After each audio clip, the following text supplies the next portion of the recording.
Assalamualaikum warahmatullahi wabarakatuh. Perkenalkan, nama saya Baiki Radisha Fitri dari kelompok 6.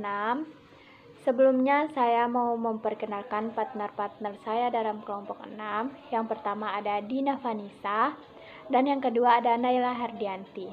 Di sini kami akan mempresentasikan tugas kelompok kami yang berjudul Perencanaan Transportasi, yang dalam hal ini akan dijelaskan pertama kali oleh Saudari Naila Hardianti.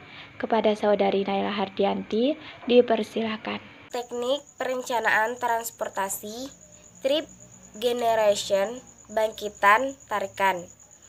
Trip generation adalah tahapan permodelan yang penarikannya jumlah pergerakan yang berasal dari suatu zona atau tata guna dan jumlah pergerakan yang tertarik ke suatu zona atau tata guna.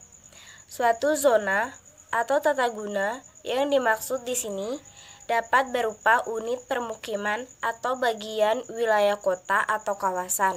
Trip distribution, distribusi perjalanan. Trip distribution adalah permodelan untuk melihat bagaimana lalu lintas dapat ditimbulkan oleh suatu wilayah didistribusi. Apakah arah perjalanan itu semua menuju satu tempat atau tersebar merata? Moda flight, jenis angkutan. Interaksi antar dua tata guna lahan dapat dilakukan dalam dua pilihan. Pertama adalah dengan menggunakan telepon atau pos untuk menghindari terjadinya pergerakan.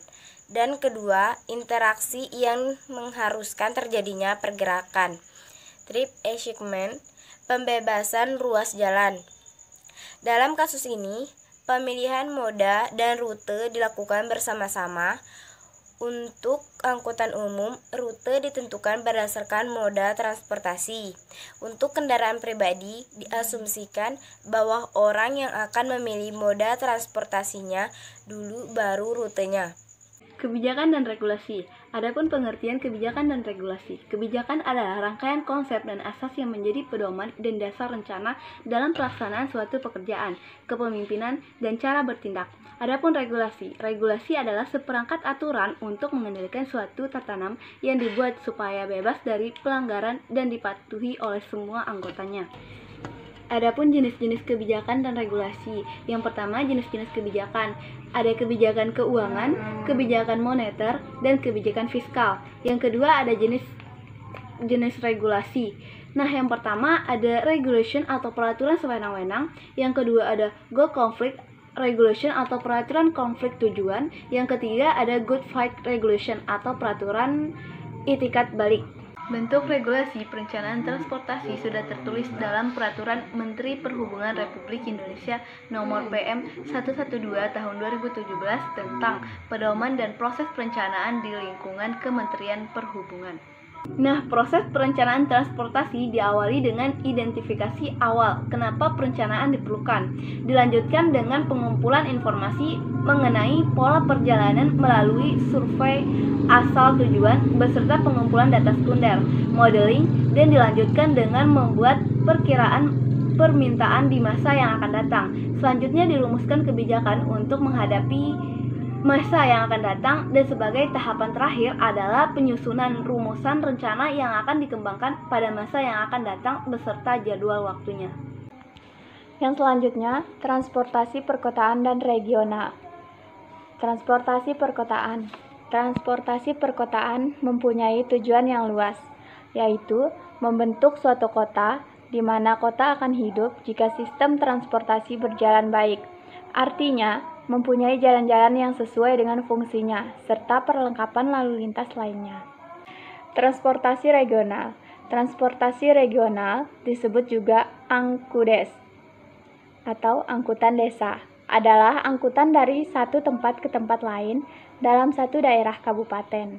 Angkutan pedesaan merupakan sarana pendukung wilayah yang penting di samping prasarana jalan, telekomunikasi, serta prasarana lainnya seperti listrik dan air.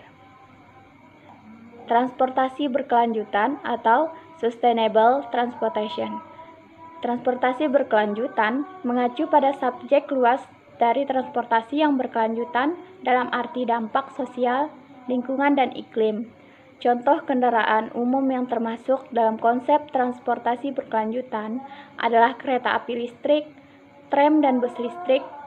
Selain itu, kendaraan lain dengan dampak lingkungan yang sangat sedikit adalah bersepeda, kendaraan bertenaga manusia, dan kendaraan bertenaga hewan atau transportasi tradisional. Pilihan transportasi yang paling umum digunakan masyarakat adalah berjalan kaki. Sekian presentasi dari kelompok kami. Jika ada kritik dan saran, boleh mengisi di kolom komentar. Wassalamualaikum warahmatullahi wabarakatuh.